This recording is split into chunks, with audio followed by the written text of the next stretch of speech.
Suami menghinaku kampungan di depan bosnya. Setelah istri bos menyapa dan mengenaliku, wajah suamiku pucat dan akhirnya suamiku mendapatkan ini. Assalamualaikum warahmatullahi wabarakatuh. Halo Bunda sahabat Ainun. Semoga Bunda semuanya dalam keadaan sehat dan selalu bahagia ya. Sebelum saya lanjut, yuk Bunda absen dari kota mana saja? Dan buat yang sudah like, komen, dan subscribe semoga rezekinya dilancarkan ya. Aku selalu punya hubungan yang aneh dengan acara kantor Fajar. Setiap undangan datang, bukannya merasa bangga sebagai istri, aku justru merasa seperti beban yang tak diinginkan. Fajar jarang mengajakku, dan kalaupun iya, ekspresinya selalu canggung, seolah sedang memutuskan apakah keberadaanku akan merusak citranya atau tidak. Tapi kali ini berbeda. Fajar baru saja dipromosikan menjadi kepala divisi. Jabatan yang ia kejar bertahun-tahun. Semua orang bilang ia bekerja keras, tapi aku tahu ada bagian lain dari kisah itu. Bagian yang hanya terlihat jika kau hidup bersamanya. Ambisi yang menggerogoti, gengsi yang makin meninggi, dan perubahannya sejak beberapa bulan terakhir. Semakin jauh, semakin dingin. Sore itu, saat langit mulai menggelap dan aroma hujan menggantung di udara, ia pulang lebih awal. Tanpa senyum, tanpa kabar, hanya suara pintu yang dibanting ringan. Aku sedang melipat pakaian di ruang keluarga ketika langkahnya berhenti tepat di depanku. Ayla, kamu harus ikut acara malam besok. Nada suaranya datar, tapi tajam.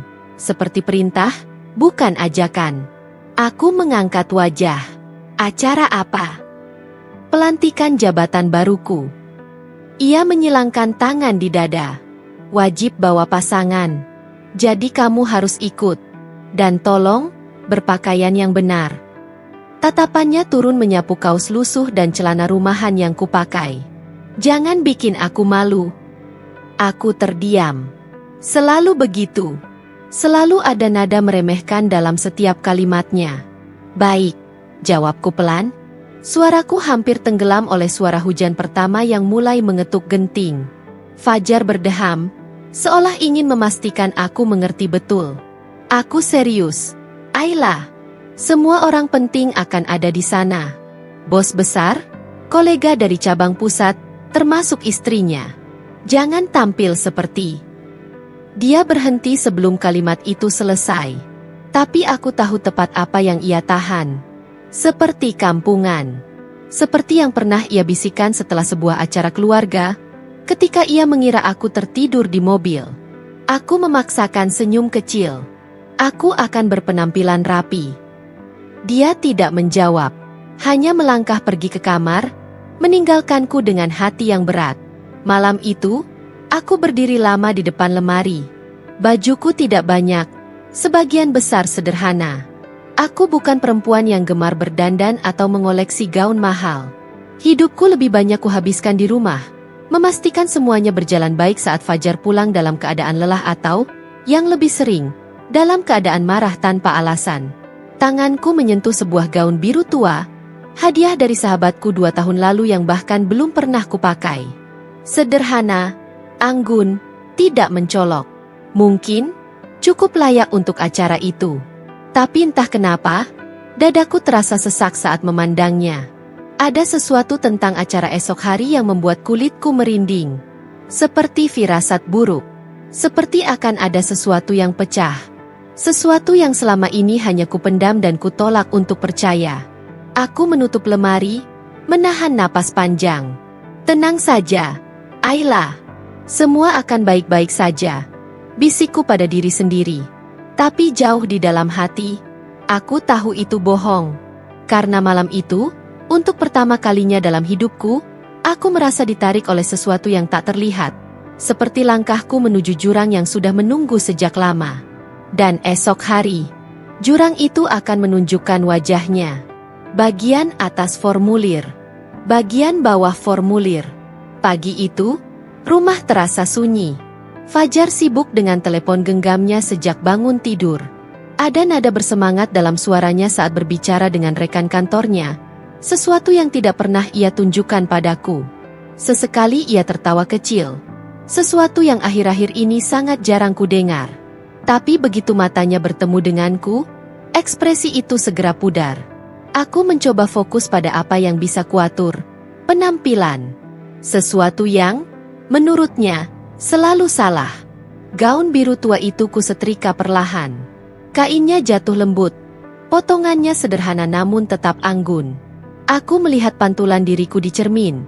Tidak spektakuler, tidak glamor, tapi pantas.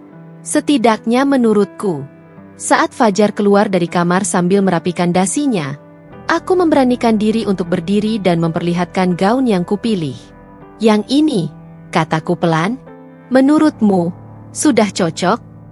Ia hanya menatap beberapa detik, lalu kedua alisnya langsung terangkat tinggi. Kamu nggak punya yang lebih modern? Suaranya terdengar jelas tidak puas. Jangan kayak ibu-ibu kampung. Kalimat itu menghantamku lebih keras dari teriakan manapun. Ada sesuatu di dalam dadaku yang serasa diremukkan. Aku sudah tahu ia akan mengeluh. Aku sudah tahu ia akan cerewet. Tetapi mendengar istilah itu, ibu-ibu kampung, tepat sebelum acara pentingnya, membuat jantungku mencelos begitu dalam. Aku menunduk. Aku tidak punya yang lain. Ini yang paling rapi. Ya Tuhan, Ayla. Fajar mengusap wajahnya frustasi. Apa susahnya tampil sedikit modern? Kamu tahu kan bosku istrinya dandanannya mewah semua? Jangan bikin aku kelihatan kalah. Kalimat itu selalu tentang dia, tentang gengsinya, tentang bagaimana aku bisa menaikkan atau menjatuhkan citranya. Sementara aku hanya istrinya, penopang diam yang tak pernah ia pandang penuh. Ada sesaat aku ingin berkata, kalau begitu aku tidak usah ikut. Ada sesaat aku ingin membatalkan semua, menutup diri di kamar, dan membiarkan Fajar pergi sendiri. Tapi bibirku hanya mampu mengucap, maaf. Fajar menghela napas panjang, kemudian berlalu sambil berkata, ya sudah, pakai itu. Tapi rambutmu, setidaknya dirapikanlah sedikit. Begitu langkahnya menjauh, aku berdiri mematung. Perih itu menetes pelan, bukan lewat air mata, tapi lewat jeda napasku yang terasa berat. Aku menenangkan diri sambil membuka laci untuk mengambil jepit rambut sederhana yang kupunya. Beberapa jam kemudian, aku sudah duduk di kursi rias kecilku. Cahaya dari jendela menimpa wajahku, mengungkap gurat lelah yang tak pernah benar-benar hilang. Aku merias seadanya, bedak tipis, sedikit perona, lipstik yang warnanya hampir habis. Tanpa disadari, pikiranku melayang ke masa lalu. Saat pertama kali kami menikah, Fajar justru bangga mengenalkanku pada teman-temannya. Ia bilang aku sederhana tapi anggun. Aku mengingat betul bagaimana ia menggenggam tanganku erat. Tetapi seiring waktu, dan seiring naiknya posisinya di kantor, sikapnya berubah. Seperti ada jarak tak kasat mata. Seperti ada sesuatu dalam diriku yang tidak lagi layak baginya. Saat aku memasang jepit rambut terakhir, pintu terbuka. Fajar muncul dengan raut terburu-buru. Kita telat kalau kamu masih lambat begitu. Aku berdiri. Aku sudah siap. Ia menatapku dari kepala hingga kaki. Penilaiannya singkat, dingin, tanpa pujian sedikit pun. Hanya ada gumaman kecil, ya. Semoga aja nanti kamu nggak bikin hal memalukan. Rasanya seperti ditusuk lagi. Kali ini lebih dalam. Mobil melaju melewati jalan raya, tetapi pikiranku berkutat pada satu hal. Kenapa aku masih ikut? Karena rasa hormat? Karena rasa hormat? Karena takut dianggap tidak mendukungnya?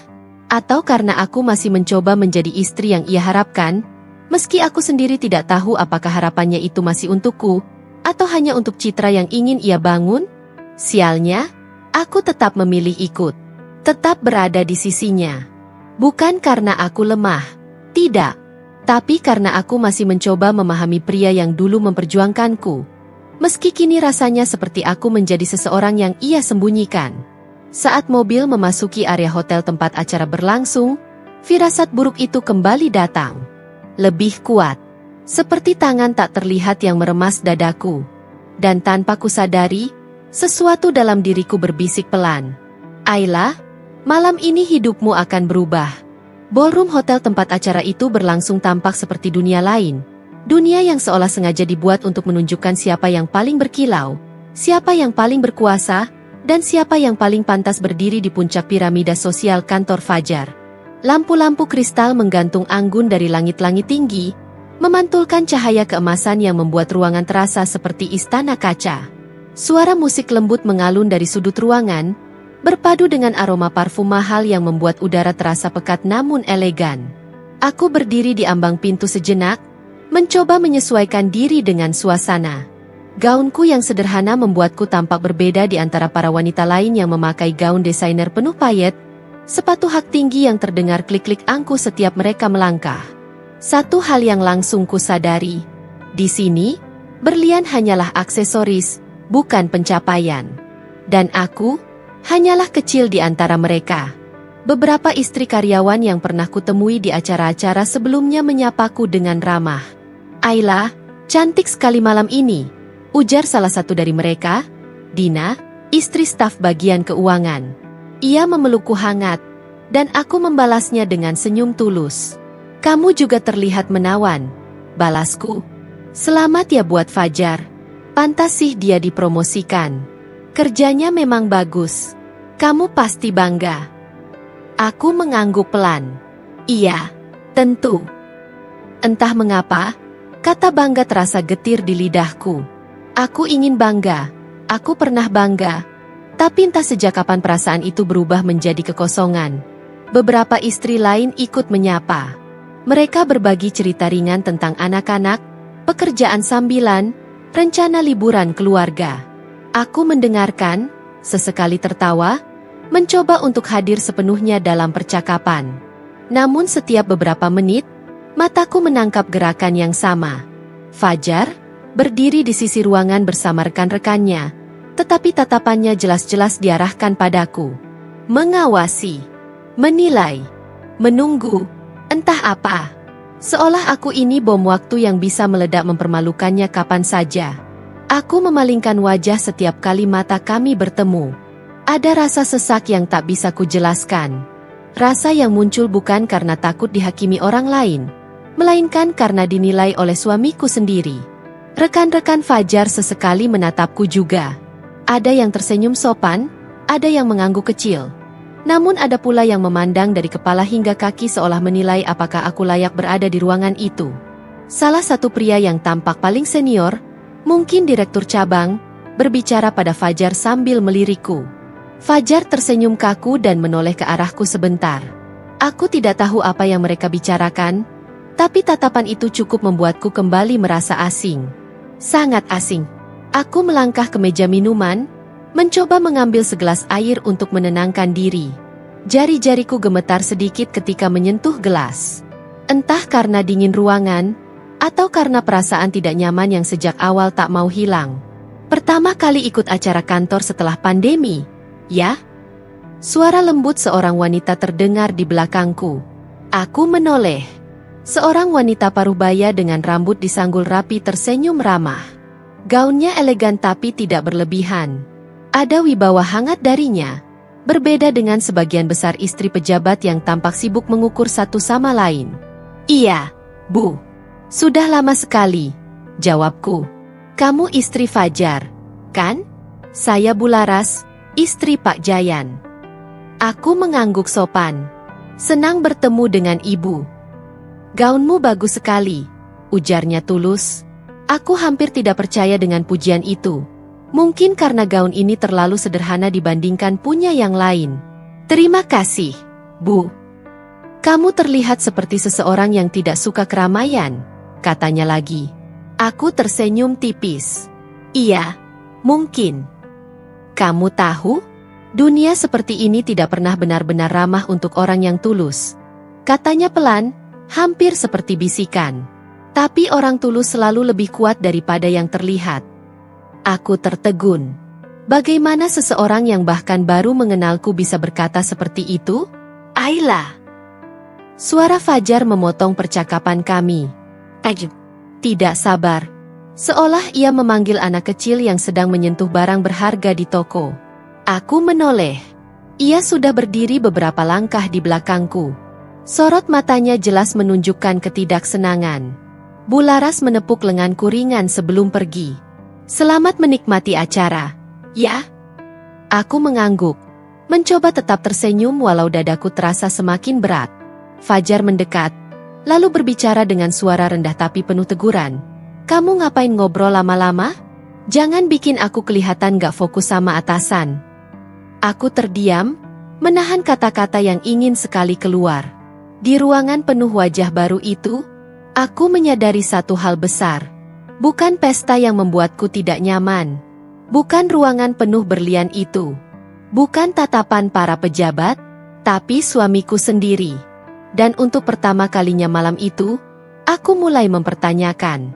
Hidup macam apa yang sedang kutapaki? Sesi makan malam dimulai dengan iringan musik piano lembut.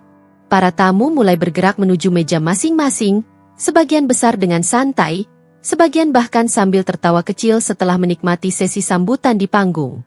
Aroma hidangan mahal memenuhi ruangan.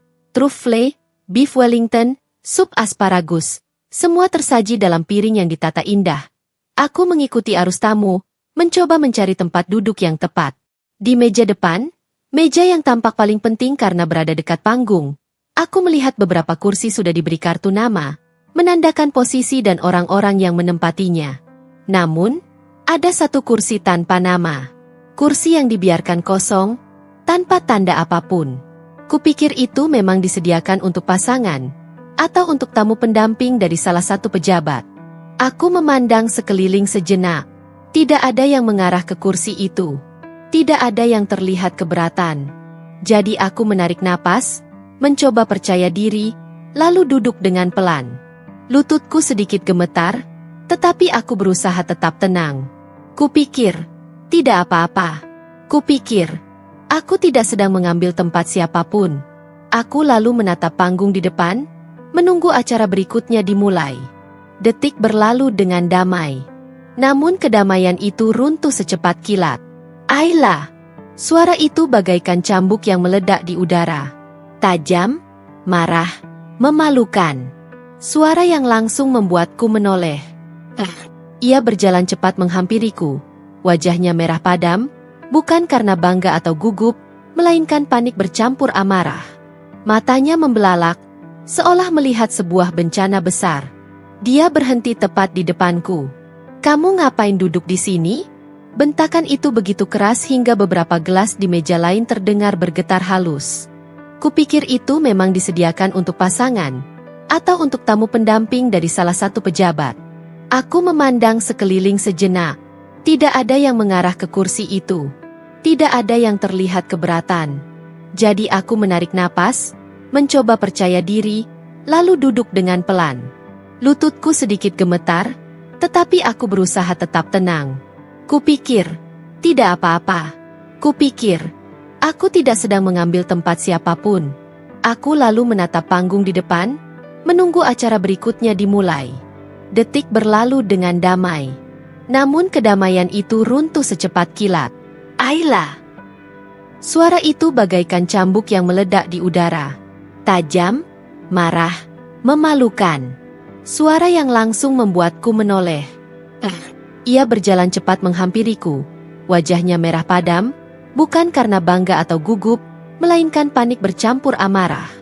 Matanya membelalak, seolah melihat sebuah bencana besar. Dia berhenti tepat di depanku. Kamu ngapain duduk di sini? Bentakan itu begitu keras hingga beberapa gelas di meja lain terdengar bergetar halus. Aku terpaku. Aku melihat kursi ini kosong. Tidak ada nama.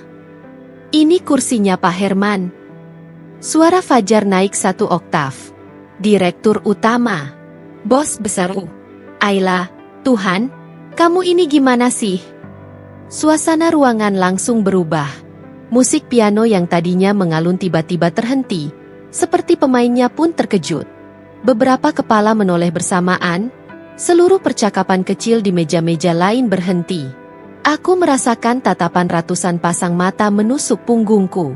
Dari rekan-rekan kantor Fajar, dari istri-istri berdandan glamor, dari para pejabat yang baru ku kenal dalam hitungan menit. Aku masih duduk, tak mampu berdiri, tak mampu berkata apa-apa. Fajar melanjutkan, Suaranya semakin menghujam. Kamu tuh, kenapa sih selalu bikin hal-hal kayak gini? Masa hal sederhana aja nggak bisa ngerti? Jangan bikin aku malu di depan semua orang. Aku menarik napas pendek, terasa seperti tersedak. Aku hanya duduk, hanya memilih kursi kosong.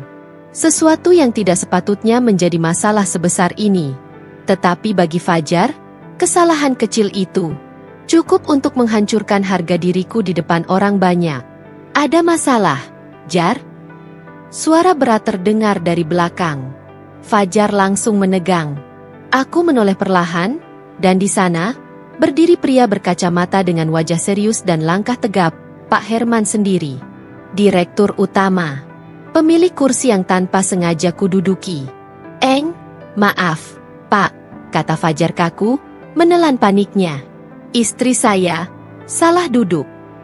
Aku ingin bicara. Ingin berkata bahwa tidak ada nama tertulis di kursinya.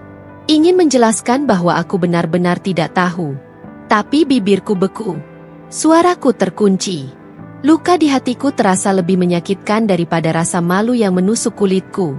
Pak Herman menatapku sejenak. Bukan tatapan marah, lebih seperti bingung. Tidak apa-apa. Tidak perlu dibesar-besarkan, katanya pelan, lalu menepuk bahu Fajar sebentar sebelum berjalan ke kursi lain yang baru disiapkan oleh panitia. Namun kerusakan telah terjadi. Beberapa tamu masih berbisik. Beberapa istri pejabat menatapku dari ujung kaki hingga kepala. Senyum sinis tergaris halus di bibir mereka. Rekan-rekan Fajar menggeleng kecil, seolah menghakimi tanpa suara. Dan Fajar, dia menatapku dengan campuran malu, marah, dan jijik. Bangun, katanya dingin. Pindah ke meja belakang. Tempatmu bukan di sini. Kata-kata itu menusuk lebih tajam daripada bentakan manapun. Dengan kaki yang gemetar, aku berdiri dan berjalan menjauh. Langkahku terasa berat seolah setiap gerakan diseret rasa malu. Suasana ballroom yang mewah itu kini terasa seperti penjara. Seperti ruangan besar yang dibangun khusus untuk menyaksikan runtuhnya harga diriku. Aku duduk di meja paling pinggir. Jauh dari panggung. Jauh dari Fajar. Jauh dari dunia yang ia anggap kelasnya. Air mataku menetes di dalam hati, bukan di mata. Karena aku terlalu terbiasa menahan semuanya sendiri. Dan di sanalah, di tengah ballroom hotel yang megah dan penuh cahaya, aku merasa menjadi seseorang yang paling gelap dan paling kecil di dunia. Malam itu, kesalahan duduk yang sepele telah membuka celah besar. Dan dari celah itu, kebenaran tentang hubungan kami mulai tampak. Sesuatu yang selama ini kutolak untuk melihatnya. Sampai bentakan itu terjadi di hadapan semua orang. Bagian atas formulir. Bagian bawah formulir. Astaga Ayla, kamu tuh gak ngerti etika ya? Jangan kampungan. Malu-maluin aku di depan semua orang. Kalimat itu menggema, menghunjam, menghancurkan seperti palu godam yang dilemparkan ke kaca tipis. Semua orang mendengarnya, karena Fajar mengucapkannya tanpa sedikit pun menahan volume atau rasa malu. Aku membeku. Seketika telingaku berdenging, menyamarkan suara-suara lain di ruangan. Yang tertinggal hanyalah bentakan Fajar yang berputar-putar di kepala, memantul di dalam dadaku yang semakin sesak. Wajahku panas, bukan karena marah, tapi karena malu yang luar biasa. Malu bukan karena kursi itu, tapi karena Fajar, suamiku sendiri, memperlakukanku seperti aku bukan manusia. Di depanku, Bu Ratna, istri Pak Herman, membelalakkan mata. Ia memandang Fajar dengan ekspresi tajam, hampir seperti tak percaya bahwa seorang laki-laki bisa berbicara seperti itu kepada istrinya, apalagi di tempat publik. Apa tidak terlalu keras, Jar? Suaranya pelan tetapi mengandung teguran jelas. Fajar tidak menggubris. Napasnya terengah pendek. Wajahnya tertekuk seperti seseorang yang baru saja dirugikan besar-besaran. Aku cuma tidak melihat nama kursinya. Bisikku gemetar, akhirnya memaksa kata-kata keluar dari tenggorokanku yang seperti tersumbat. Tapi Fajar menghentikannya dengan gerakan tangan kasar. Udah, Ayla. Jangan alasan. Kamu tuh makanya jangan so tau. Baru diajak acara kantor aja, udah buat masalah. Sot. Kata itu menusuk lebih dalam dari semua bentakan sebelumnya. Karena itu bukan sekadar cercaan. Itu penghinaan. Label yang diberikannya padaku seperti aku ini beban bodoh yang memalukan. Aku melihat sekeliling. Beberapa istri pejabat menutup mulut mereka seolah menyaksikan drama tak terduga. Ada yang saling berbisik. Ada yang menggeleng pelan. Ada pula yang menatapku dengan iba. Bahkan Pak Herman, yang biasanya tegas dan karismatik, tampak canggung. Ia merapikan kacamatanya dan berkata pelan, "Jar, ini cuma kursi. Tidak perlu dibesar-besarkan." Namun Fajar seolah tidak mendengar siapapun. Hanya fokus pada egonya yang ia rasa sedang tercabik-cabik olehku. Aku berdiri pelan, bahkan gerakan sekecil itu pun terasa berat. Lututku lemas. Tangan gemetarku memegang sisi meja agar tidak jatuh. Tapi yang lebih rapuh dari tubuhku adalah hatiku. Suara Fajar kembali meledak. "Aku tuh capek, Ayla. Selalu harus nambal kesalahanmu. Gimana sih kamu? Nggak bisa lihat situasi?" Setiap kata seperti belati yang menusuk bagian berbeda di dalam diriku. Kubiarkan mataku turun ke lantai. Karena aku tidak sanggup melihat wajah-wajah yang sedang menyaksikan penghinaan ini. Aku merasa telanjang di hadapan mereka. Bukan dalam arti fisik, tapi dalam arti paling menyakitkan. Harga diriku tercabik-cabik begitu saja. Ada suara yang terdengar samar dari meja samping. "Mas, terlalu keras itu." Kasihan istrinya. Parah sih ini. Mendengar itu bukan membuatku lega. Justru membuat perihnya mengalir lebih deras. Karena orang-orang yang tidak mengenalku saja bisa melihat betapa salahnya perlakuan Fajar. Sementara suamiku sendiri tidak. Aku cuma ingin duduk di tempat kosong. "Jar?" Suaraku hampir tidak terdengar. Aku benar-benar tidak tahu. Fajar mencibir. Wajahnya menegang. "Alesan terus. Kamu tuh harusnya belajar dulu sebelum datang ke acara formal. Ini bukan hajatan kampung." Memalukan. Hajatan kampung. Ia menyebutku kampungan sekali lagi. Seakan seluruh latar belakangku, keluargaku, adalah aib yang harus ia tutupi. Seketika dadaku serasa diremas. Napasku tercekat. Ada rasa ingin berteriak, ingin membela diri, ingin mengatakan bahwa aku bukan seseorang yang perlu ia permalukan untuk terlihat baik. Tapi yang keluar justru keheningan. Aku memandang Fajar. Sosok laki-laki yang dulu berjanji akan menjagaku. Yang dulu mengejar-ngejarku dengan penuh perhatian. Yang dulu bangga mengenalkanku pada teman-temannya. Kini, yang berdiri di depanku adalah orang asing dengan amarah yang tidak kukenal. Seseorang yang melihatku bukan sebagai pasangan, bukan sebagai penyemangat, bahkan bukan sebagai manusia dengan perasaan.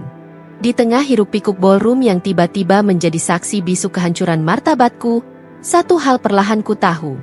Bukan kursi yang salah. Bukan aku yang salah. Yang salah adalah cara Fajar memandangku. Cara ia memposisikan diriku seolah-olah aku ini bagian paling memalukan dalam hidupnya. Dan di saat itulah, untuk pertama kalinya, muncul retakan halus dalam pandanganku tentang pernikahan kami. Retakan yang membuatku sadar betapa sendirinya seorang istri bisa merasa, meski sedang berdiri tepat di samping suaminya sendiri. Hening. Seolah seluruh ballroom kehilangan suaranya dalam satu sentakan. Bahkan denting garpu yang tadi terdengar dari meja belakang mendadak menghilang. Saat suasana makin tegang dan aku berdiri di tengah kerumunan dengan hati yang remuk, tiba-tiba, kursi di sebelah Pak Herman bergeser perlahan. Bu Ratna berdiri. Tidak dengan gerakan kaget atau gelisah seperti tamu lain yang hanya ingin menonton drama. Melainkan dengan kewibawaan seorang perempuan yang terbiasa berada di lingkaran orang penting. Kecantikan matangnya tampak lebih kuat daripada perhiasan berlian yang mengilap di lehernya. Ia menatapku. Bukan menatap bajuku. Bukan menatap kesalahan yang dituduhkan Fajar. Tapi menatap aku. "Ayla?" Ia memanggil namaku lebih jelas. Jantungku mencelos. Aku mengangkat wajah. Sedikit ragu, sedikit takut. Maaf, Bu." Suaraku hampir tenggelam. Bu Ratna melangkah mendekat. Langkahnya tenang, tapi sorot matanya serius. Seolah ia sedang melihat sesuatu yang tersimpan lama di sudut pikirannya. Kamu. Ia memiringkan kepalanya sedikit, mengamati wajahku. Kamu ini, anak dari Bapak Satria Darmawan, bukan? Nama itu, nama ayahku, jatuh seperti batu ke dalam air yang tenang. Seluruh ruangan tampak membeku. Pak Herman menghentikan gerakan tangannya yang baru hendak meraih gelas. Beberapa tamu mulai berbisik-bisik lebih keras. Sebagian tampak terkejut, sebagian tidak percaya, sebagian bahkan segera menoleh untuk memastikan mereka tidak salah dengar. Fajar. Wajahnya seketika pucat. Bibirnya terbuka, tapi tidak ada suara keluar. Matanya membulat, seolah seseorang baru saja mengungkapkan rahasia besar yang ia bahkan tidak tahu ia pernah menyembunyikan. Aku berdiri tegap sebisanya. Lututku masih gemetar, tapi aku mencoba terlihat tenang. Walau batinku bergetar hebat. Iya, jawabku perlahan. Saya anak Pak Satria. Bu Ratna menghela napas. Bukan napas lega, bukan napas kaget, tetapi napas seseorang yang akhirnya paham sesuatu. Astaga, pantas saja wajahmu familiar. Beberapa orang langsung mencolek pasangan mereka, berbisik lebih cepat. Itu anaknya Satria Darmawan? Yang pengusaha tekstil itu? Yang perusahaan keluarganya pernah besar itu? Kok bisa dia sama Fajar? Fajar nggak pernah cerita istrinya anak siapa. Bisikan-bisikan itu berdesir seperti angin yang berembus lewat celah-celah kaca. Menyentuhku, tapi tidak menjatuhkanku. Bu Ratna mendekat sampai jaraknya cukup untuk kudengar dengan jelas tanpa harus mendongak. Sayang sekali, kalau saja aku sadar lebih cepat, katanya pelan, nadanya berubah hangat. Ayahmu adalah teman lama suamiku dulu. Orang baik, rendah hati. Kami dulu sering bekerja sama. Aku menelan ludah, mencoba memahami apa yang sedang terjadi. Nama ayahku memang tidak asing di dunia bisnis. Dulu, sebelum semua kemunduran menghantam keluarga kami, sebelum bangkrut, sebelum ayahku jatuh sakit, keluarga kami cukup dikenal di lingkungan usaha tekstil Jawa Barat. Fajar hanya menatapku seolah baru melihat diriku untuk pertama kalinya dalam hidupnya. Bu Ratna menoleh pada Fajar, tatapannya tajam, mengandung ketidaksukaan yang jelas. Jar, katanya dengan suara lembut tapi menusuk, kamu membentak istrimu seperti itu, padahal dia bahkan belum melakukan apa-apa. Fajar tersentak. Bebu, saya cuma... Tolong bedakan disiplin dengan penghinaan, potong Bu Ratna tegas. Acara ini untuk merayakan prestasi, bukan mempermalukan pasangan. Aku melihat jemari Fajar mengepal di sisi tubuhnya. Wajahnya merah, bukan karena marah, tapi malu. Untuk pertama kalinya, ia terlihat seperti orang kecil di antara orang-orang besar. Bu Ratna kembali menatapku. Kamu tidak salah apa-apa, Ayla. Kursi itu memang tadi belum ditempel nama karena panitia terlambat meletakkannya. Lalu ia menoleh ke kru acara yang berdiri tak jauh. Benar, kan? Kru itu mengangguk cepat, gugup. Benar, Bu. Baru mau saya letakkan sebelum ibu berdiri. Terdengar lagi bisikan-bisikan. Aduh, jadi istrinya yang disalahin. Keterlaluan Fajar. Kasihan banget. Malu nggak tuh? Aku mengembuskan napas perlahan, baru menyadari betapa sejak tadi aku hampir tidak bernapas. Malam yang tadinya menghancurkan kini berbelok arah secara tak terduga, karena satu suara yang berani bersuara ketika seharusnya semua orang diam. Suara yang memanggil namaku. Suara yang mengenali asal-usulku. Suara yang menyadarkan seluruh ruangan bahwa aku lebih dari sekadar istri kampungan, seperti yang Fajar labelkan. Sementara Fajar masih berdiri terpaku, tidak tahu bagaimana harus menghapus aib yang baru saja ia ciptakan sendiri. Dan di balik semua keheningan itu, aku mulai merasakan sesuatu tumbuh pelan di dalam hatiku. Harga diriku yang selama ini dikecilkan, perlahan berdiri kembali. Ruangan yang tadinya riuh oleh alunan musik dan obrolan ringan mendadak berubah menjadi arena sunyi yang dipenuhi tatapan terperangah.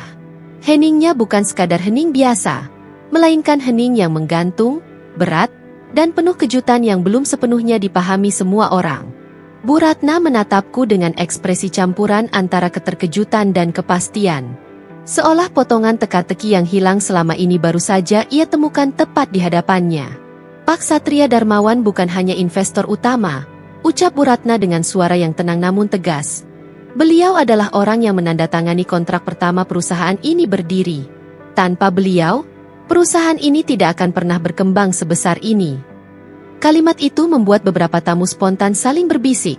Sementara sebagian lainnya menatapku seolah baru melihat sosok yang sama sekali berbeda dari yang mereka kira.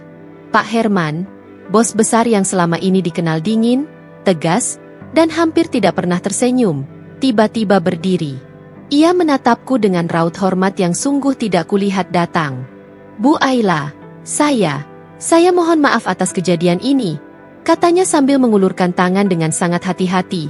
Seolah aku sesuatu yang berharga dan tidak boleh disentuh sembarangan. Seharusnya kami menyambut Anda dengan lebih baik. Tanganku gemetar saat menyambut ulurannya. Bukan karena bangga, tapi karena hatiku masih panas oleh rasa malu yang baru saja disematkan suamiku sendiri, di depan semua orang, beberapa menit sebelumnya. Fajar berdiri terpaku beberapa langkah di belakangku. Wajahnya pucat seperti kertas. Matanya melebar, seolah seluruh dunia yang ia kenal baru saja retak terbuka. Investor utama? Suaranya hampir tidak terdengar. Ayla? Maksudnya, istri saya itu? Ia menatapku seolah aku tiba-tiba berubah menjadi sosok asing yang tidak pernah ia kenal. Padahal akulah orang yang tidur di sebelahnya setiap malam, yang ia tinggalkan sendirian di rumah saat lembur, yang ia marahi setiap kali ia merasa hidupnya kurang pantas untuk dijalani bersama seseorang sepertiku. Bu Ratna melipat tangannya di depan dada, menatap Fajar dengan sorot tajam yang membuat beberapa orang tersentak kecil. Dan kamu, ia menunjuk ke arahnya dengan dagu, baru saja membentak anak dari orang yang membiayai separuh bisnis suamiku. Nada suaranya begitu dingin hingga membuat udara di sekitarnya terasa menegang. Para tamu mulai berbalik memandang Fajar. Tidak lagi dengan simpati. Tidak lagi dengan kagum seperti saat ia berpidato tentang promosi barunya. Tapi dengan jijik. Dengan penilaian kasar yang tidak ia bisa hindari. Beberapa karyawan yang tadi tersenyum padanya, kini saling menunduk, berbisik, dan memandangnya seolah ia telah menampar martabat lebih dari sekadar seorang istri. Tapi juga menampar orang yang, tanpa ia sadari, telah menopang karir yang ia banggakan. Pak Herman menatap Fajar dengan wajah murka yang ia sembunyikan di balik senyum tipis penuh ironi. Nak Fajar, katanya pelan namun tajam. Rasanya saya harus mengevaluasi kembali keputusan promosi saya. Jika begini cara Anda memperlakukan tamu terhormat perusahaan. Fajar menelan ludah keras-keras. Suara napasnya memburu. Ia menatapku seperti orang yang tenggelam dan baru menyadari bahwa satu-satunya pelampung yang ia punya adalah orang yang tadi ia bentah habis-habisan. Ayla, aku. Suaranya pecah. Untuk pertama kalinya, ia terlihat kecil. Sangat kecil. Hening kembali menelan ruangan. Aku berdiri di tengahnya. Sendirian. Antara malu, marah, dan, untuk pertama kalinya, dihargai oleh orang-orang yang selama ini bahkan tidak pernah melihatku. Namun di balik semua itu, dadaku justru terasa sesak. Aku tidak tahu apa yang lebih menyakitkan. Bentakan Fajar yang menghancurkan martabatku, atau kenyataan bahwa ia hanya mulai panik bukan karena menyakitiku, tapi karena ia baru tahu siapa aku sebenarnya. Dan untuk pertama kalinya sejak aku menikah dengannya, aku merasakan sesuatu yang lebih dingin dari kemarahan. Kesadaran. Kesadaran bahwa mungkin Fajar tidak pernah benar-benar melihatku. Tangan Fajar mencengkeram lenganku dengan panik, begitu kuat hingga terasa menyakitkan. Ia seperti seseorang yang baru sadar telah menendang tiang penyangga hidupnya sendiri, dan kini berusaha menegakkannya kembali dengan tangan gemetar. Ayla, aku nggak tahu, kamu kan nggak pernah cerita. Nada suaranya berubah, tidak lagi arogan, tidak lagi meremehkan, tapi ketakutan. Ketakutan yang seharusnya dulu ia gunakan untuk menjaga perasaanku, bukan posisinya. Aku menarik lenganku perlahan, menatapnya dengan mata yang sudah terlalu lelah untuk menyembunyikan apapun. Fajar, ucapku pelan tapi tajam, Aku tidak pernah cerita, karena kamu tidak pernah peduli. Fajar terdiam. Tidak berani berkedip. Setiap aku bicara, kamu memotong. Lanjutku, suaraku bergetar tapi jelas. Setiap aku mencoba menjelaskan sesuatu, kamu mengejek. Setiap aku mencoba dekat dengan duniamu, kamu malah mempermalukan aku. Satu bisikan kecil dari kerumunan terdengar. Pantas dia marah, diperlakukan kayak begitu. Fajar benar-benar nggak sopan. Padahal istrinya kelihatan baik. Untuk pertama kalinya sejak aku masuk ballroom itu, suara-suara di sekelilingku bukan tawa mengejek, tapi pembelaan. Mereka melihatku. Benar-benar melihatku sebagai manusia yang disakiti, bukan sekadar aksesori yang dibawa ke acara kantor. Fajar menelan ludah. Matanya kehilangan titik fokus, seolah semua struktur hidupnya retak. Aku cuma takut kamu. Mempermalukanmu, potongku. Itu yang selalu kamu pikirkan, kan? Bukan bagaimana perasaanku, bukan bagaimana aku berusaha untukmu. Kamu cuma takut aku tidak cocok dengan imajemu. Bu Ratna melangkah mendekat, lembut namun penuh wibawa. Ia meraih tanganku dengan empati tulus yang hampir membuatku roboh. Kamu tidak salah duduk, sayang, ucapnya lembut. Kursi itu memang disiapkan untuk keluarga investor jika hadir. Kamu memang pantas di sana. Kata-katanya merambat ke seluruh ruangan. Bisik-bisik berubah menjadi keheningan yang menghukum. Semua mata kembali beralih pada Fajar. Suamiku itu memandangku dengan wajah yang mulai memucat, seolah udara menghilang dari paru-parunya. Ayla, ia bersuara parau. Aku benar-benar nggak tahu kalau kamu. Aku menggeleng, memotong kebodohannya. Kamu tidak perlu tahu kalau kamu tidak pernah peduli. Dan yang menyakitkan bukan karena kamu tidak tahu siapa ayahku. Aku menarik napas panjang, menahan gemuruh dalam dadaku. Tapi karena kamu merasa berhak merendahkanku bahkan tanpa tahu apapun tentangku. Fajar membeku. Ia tidak bisa menyangkal, tidak bisa lari, tidak bisa pura-pura tidak mengerti.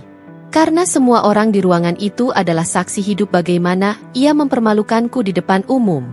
Dan kini, semua mata menjadi hakim baginya. Aku bisa merasakan atmosfer berubah. Percakapan kecil bermunculan, pelan tapi jelas. Dia kasar banget sama istrinya. Nggak pantas jadi kepala divisi kalau mentalnya begitu. Kalau istrinya saja diperlakukan begitu, bagaimana dia memperlakukan bawahannya? Setiap kata adalah serangan pelan yang menghantam harga diri Fajar. Aku tidak berhenti. Bukan untuk membalas dendam, tapi karena untuk pertama kalinya, aku tidak ingin lagi diam. Fajar, suaraku tegas. Aku mungkin datang sebagai istrimu, tapi aku berdiri di sini sebagai seseorang yang punya martabat, dan kamu sudah menginjaknya berkali-kali. Wajah Fajar mengeras. Rasa malu berubah menjadi ketakutan, lalu menjadi penyesalan yang terlambat. Ayla, aku mohon, jangan gini di sini, tolong. Suara itu, suara memohon yang belum pernah kudengar darinya. Tapi kali ini aku tidak melemah, tidak jatuh, tidak bersembunyi. Aku menatapnya lurus-lurus, lalu berkata dengan suara yang bahkan tidak gemetar lagi. Jika kamu malu, itu bukan salahku. Itu pilihanmu. Ruangan kembali sunyi. Sungguh ironis. Selama ini aku selalu merasa kecil di hadapannya. Tapi kini, justru Fajar yang tampak terperangkap seperti anak kecil yang ketahuan berbuat salah. Dan untuk pertama kalinya, aku mendengar suaraku sendiri lebih keras dari suara siapapun. Malam itu, sesuatu dalam diriku berubah. Bukan karena status keluargaku terbongkar, tapi karena aku tidak lagi mau hidup dalam diam. Pagi itu, aku bangun dengan kepala berat dan mata bengkak. Aku tidak ingat kapan akhirnya aku tertidur. Yang ku tahu hanya satu, tubuhku terasa seperti menanggung beban berlapis-lapis, malu, marah, kecewa, dan bekas luka yang baru saja terkuak setelah bertahun-tahun aku diam. Saat membuka ponsel, aku terkejut. Notifikasi meledak tak terkendali. Grup kantor Fajar. Grup keluarga Fajar. Diikuti mention di berbagai media sosial dari akun-akun kantor. Ada orang yang merekam kejadian tadi malam, rekaman yang jelas memperlihatkan Fajar membentak istrinya sendiri, disaksikan puluhan orang. Dan video itu sudah tersebar. Aku melihat cuplikan 8 detik itu. Hanya 8 detik. Tapi 8 detik itu cukup untuk menghancurkan segalanya. Nada suara Fajar yang menghina. Wajahnya yang memerah marah. Tatapannya yang meremehkanku. Semua terekam tanpa filter. Komentar-komentar muncul di bawah video. Ini kepala divisi baru? Kok kasar banget sama istrinya sendiri? Kasihan Bu Ayla. Dia pantas dipertanyakan kelayakannya. Tanganku bergetar. Bukan karena puas, tetapi karena mengingat kembali rasa malu yang menampar dadaku semalam. Rasa yang tidak bisa diringankan oleh komentar publik manapun. Dalam waktu kurang dari 2 jam, berita menyebar lebih cepat dari demam gosip kantor pada umumnya.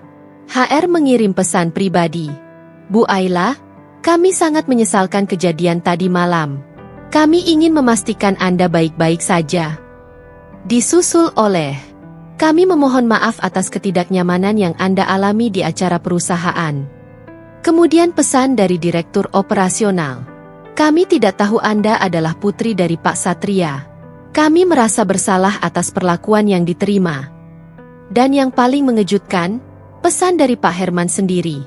Saya bertanggung jawab karena tidak mengontrol acara dengan baik. Saya mohon maaf sebesar-besarnya. Jika Anda mengizinkan, kami ingin bertemu untuk meminta maaf secara langsung. Semua pesan itu masuk dalam antrian panjang yang aku baca satu persatu dengan napas tercekat. Tapi tidak ada satupun dari mereka yang memahami hal paling penting. Rasa sakitnya tidak berasal dari kursi yang salah atau status keluargaku yang terbongkar, tapi dari suamiku sendiri. Sementara aku masih memandangi layar ponsel dengan perasaan campur aduk, Fajar muncul di pintu kamar. Bajunya kusut, rambutnya acak-acakan. Matanya merah seperti tidak tidur sama sekali. Ayla. Suaranya serak. Please, kita bicara. Aku memutar tubuhku perlahan. Tidak marah. Tidak meluap. Hanya kosong. Fajar meneguk ludah. Lalu mundur selangkah seakan tidak tahu dari mana harus mulai. Tadi pagi aku dipanggil direksi. Katanya dengan suara lemah. Semua video itu, mereka lihat. Aku diam. Tei Said, aku tidak layak melanjutkan jabatan kepala divisi. Napasnya goyah. Aku, bahkan diberhentikan. Ayla. Untuk pertama kalinya sejak menikah, aku melihat suamiku bukan sebagai lelaki yang selalu tampil angkuh, tapi seseorang yang kehilangan pijakan. Namun tidak ada sedikitpun rasa triumfan di hatiku. Tidak ada kepuasan melihatnya terpuruk. Yang ada hanya kelelahan. Kelelahan yang sudah menumpuk sejak lama. Semua orang marah, lanjutnya. HR, direksi, bahkan Pak Herman. Mereka bilang aku mempermalukan perusahaan. Ia menutup wajah dengan kedua tangannya. Aku menghancurkan semuanya. Aku menatapnya lama. Kemudian menghela napas. Fajar, ucapku pelan tapi tegas. Kamu tidak menghancurkan kariermu karena aku. Kamu menghancurkannya karena dirimu sendiri. Ia menatapku, penuh luka, penuh penyesalan yang datang terlambat. Tapi kamu kan istriku. Aku sayang sama kamu. Kalau kamu sayang, potongku pelan, kamu tidak akan membentakku di depan semua orang. Hening panjang melingkupi ruangan. Fajar tenggelam dalam rasa malu yang tidak lagi bisa ia sembunyikan. Ponselku kembali bergetar. Pesan lain masuk. Panjang, formal, penuh penyesalan. Tapi tidak satupun dari pesan itu yang mampu menyembuhkan luka di malam itu. Tidak satupun yang bisa menghapus suara Fajar yang menyebutku kampungan. Dan aku baru sadar, tidak ada permintaan maaf dari dunia luar yang bisa menambal keretakan yang dibuat oleh orang paling dekat. Fajar pulang menjelang sore. Langkahnya pelan. Seperti seseorang yang berjalan tanpa arah. Saat ia masuk ruang tamu, aku bisa melihat wajahnya, pucat, bengkak, dan penuh garis air mata yang belum sempat mengering.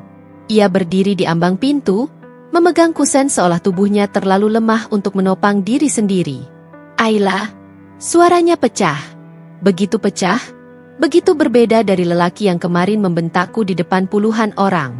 Aku hanya menatapnya tanpa berkata apa-apa. Fajar menunduk, bahunya bergetar. Aku kehilangan pekerjaan. Ia mengusap wajahnya. Mereka benar-benar memecat aku. Ayla. Nada suaranya bukan sekadar sedih. Ada sesuatu yang lebih dalam. Seperti seseorang yang baru saja kehilangan identitasnya. Aku nggak punya apa-apa sekarang, lanjutnya. Dan aku tahu, semua ini salahku. Aku tetap diam. Tidak untuk menghukumnya, tapi karena aku benar-benar kehabisan kata-kata. Ia mendekat beberapa langkah, dan tiba-tiba lututnya goyah. Fajar jatuh berlutut di depanku. Ayla, tolong, jangan tinggalkan aku. Kepalanya menunduk dalam-dalam, kedua tangannya menggenggam ujung gaunku. Tolong maafin aku nggak bisa kalau kamu pergi. Aku hancur. Aku menutup mata sejenak. Ada bagian kecil dari hatiku yang ingin iba, tetapi luka itu terlalu besar untuk ditutupi oleh rasa kasihan. Jar, suaraku lirih, tapi tegas. Kamu menikmati merendahkanku. Ia mendongak, matanya membesar penuh air mata yang kembali jatuh. Tidak. Ia menggeleng cepat. Ayla, aku cuma takut kamu. Ia berhenti, suaranya tercekat. Takut kamu gak cocok sama dunia aku. Dunia kamu? Aku menatapnya, perih menusuk dada. Dunia di mana kamu menganggapku kampungan? Rendahan? Aib bagimu. Fajar menunduk, bahunya jatuh. Sejak awal pernikahan, Jar, aku melanjutkan, suaraku pelan namun menusuk. Kamu selalu menyindir latar belakangku. Kamu malu kalau orang tahu aku cuma wanita biasa. Kamu memperlakukan aku seperti beban, bukan pasangan. Aku nggak bermaksud begitu. Ia memaksa tersenyum getir melalui air mata, seolah mencoba mencari pembenaran. Tapi itu yang kamu lakukan, jawabku. Itu yang kamu pilih. Berkali-kali. Fajar menutup wajahnya dengan kedua tangan, tubuhnya berguncang. Please, jangan ceraikan aku janji berubah. Ayla, aku janji bakal jadi suami yang kamu pantas dapatkan. Aku bakal berhenti kasar, aku bakal berhenti meremehkan, aku mohon. Aku mendengarkan kata-kata itu, kata-kata yang seharusnya kuimpikan dulu, sebelum semuanya hancur. Tapi sekarang, kata-kata itu datang telat. Terlalu telat. Jar, aku menarik napas panjang. Kalau kamu benar-benar sayang, seharusnya kamu tidak menunggu seluruh hidupmu runtuh dulu untuk menghargai aku. Ia terdiam. Matanya kosong sesaat. Seperti menyadari pahitnya kebenaran yang baru kutusukan. Aku tahu, katanya sambil terisak. Aku sadar semuanya setelah terlambat, setelah kamu terluka, setelah karierku hilang. Aku sadar aku bodoh, sangat bodoh. Aku mencoba meredakan gemetar tanganku sendiri. Karena meski aku tampak tegar, hatiku masih manusia. Masih bisa sakit, masih bisa goyah. Aku bukan ingin balas dendam, ucapku pelan. Aku cuma ingin bahagia. Dan bersamamu, aku selalu merasa kecil, merasa salah, merasa tidak cukup. Fajar mengangkat wajahnya perlahan. Jadi, apa kamu beneran mau ninggalin aku? Nada suaranya seperti seseorang yang memohon hidup kedua. Aku menatapnya lama, lebih lama dari siapapun yang pernah kutatap sebelumnya. Tatapan yang menimbang rasa, masa lalu, dan luka-luka yang sulit sembuh. Aku belum tahu, jawabku jujur. Tapi aku butuh waktu. Danja. Fajar terjatuh terduduk. Seolah semua kekuatan terakhirnya hilang dalam satu hembusan napas. Tangisnya pecah, lebih keras dari sebelumnya. Tangis seseorang yang baru sadar bahwa yang ia hancurkan bukan hanya karirnya, tapi istrinya sendiri. Sementara itu, aku berdiri dengan perasaan yang campur aduk. Sedih, marah, lega, dan bingung. Semua mengaduk seperti badai yang belum selesai. Hari itu aku tahu, perjalanan kami belum selesai. Tapi arah dan akhirnya sudah berubah. Meja ruang tamu itu terasa asing kini. Dulu, setiap kali aku duduk di sini, jantungku selalu berdegup tidak karuan, antara takut dimarahi atau disudutkan lagi oleh Fajar. Tapi hari ini, dadaku justru lapang, tenang, mantap. Fajar duduk di seberang, air mata menggenang tapi suaranya serak tertahan. Ayla, kita masih bisa memperbaiki semuanya. Aku sudah kehilangan pekerjaan. Gengsi apa yang mau aku jaga lagi? Tolong kasih aku kesempatan. Kalimat itu lama sekali tidak pernah kudengar. Dulu ia terlalu sombong untuk mengucap tolong dan maaf. Dulu ia memaksaku mendengar ceramah panjang soal betapa beruntungnya aku punya suami seperti dia. Sekarang, ia tampak kecil. Kecil sekali. Aku menarik napas panjang, merasakan keberanian baru dalam suaraku. Jar, yang kamu sebut, memperbaiki, itu cuma kata-kata. Kamu tidak pernah benar-benar mendengarkanku. Kamu tidak pernah merasa aku layak dihargai. Fajar mengepalkan tangan, wajahnya memucat. Ayla, aku bisa berubah. Demi kamu. Aku menggeleng pelan, tidak marah, justru kosong. Kamu baru bilang bisa berubah setelah semuanya hancur. Setelah kamu kehilangan jabatanmu. Setelah bosmu tahu kamu mempermalukan istrimu sendiri. Matanya mulai memerah dan ia bergerak maju, bersimpuh. Ayla, aku salah. Aku benar-benar salah. Jangan ceraikan aku. Aku takut kehilangan kamu. Ada jeda panjang. Jeda yang penuh kenangan. Kenangan pedih, dingin, dan penuh caci maki. Fajar, ucapku lirih. Aku sudah kehilangan diriku sendiri sejak kita menikah. Dan sekarang, aku menjemput diriku kembali. Ia menangis keras. Suaranya pecah. Jangan pergi. Tolong. Aku berdiri perlahan, menutup koper yang sudah kususun sejak pagi. Ternyata bunyi resleting menutup itu bisa terasa melegakan. Aku akan gugat cerai. Ini bukan balas dendam. Aku menatapnya lurus-lurus. Ini pembebasan. Dari hubungan yang tidak pernah memberiku tempat layak.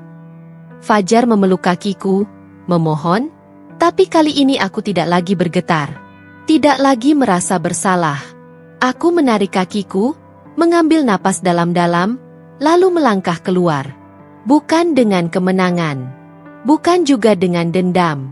Aku hanya akhirnya merdeka. Waktu berjalan begitu cepat.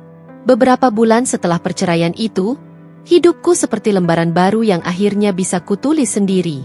Aku kembali mengelola aset mendiang ayahku, pekerjaan yang dulu sempat kutinggalkan karena Fajar tidak suka melihatku sibuk.